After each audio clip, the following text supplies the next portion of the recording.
की अनुसूचित जाती हा एक संघ वर्ग आहे, म्हणजे होमोजिनियस, आणि आत्तापर्यंतच्या सर्व जजमेंट्स या त्या पद्धतीने देण्यात आलेल्या आहेत.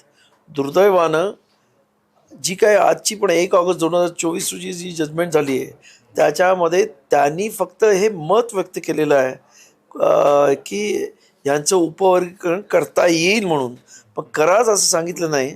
आणि इथं कोणाची मागणी नसताना हे उपवर्गीकरण करायचं, एखाद्या जातीने फक्त मागायचं, आणि इथे 58 जाती वेगळ्या अजूनही आहेत, आणि त्याच्यामधल्या अनेक जातींचा ज्या पद्धतीने त्यांच्यावरती आत्तापर्यंत कुठची त्यांचीसुद्धा प्रगती झाली नाही.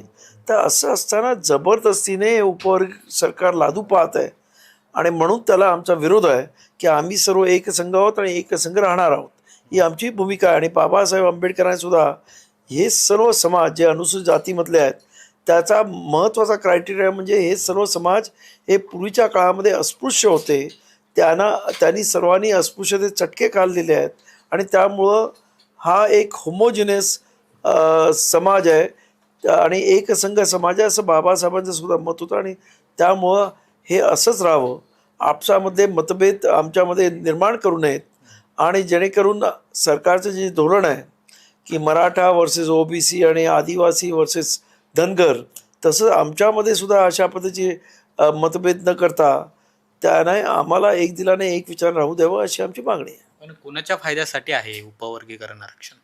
हे फक्त सरकारच्या फायद्यासाठी आहे, आणि सरकारची इच्छा आहे की भांडणं अशी लागत राहिली की शेवटी सर्व समाज कंटाळून म्हणतील की आम्हाला आरक्षण नको.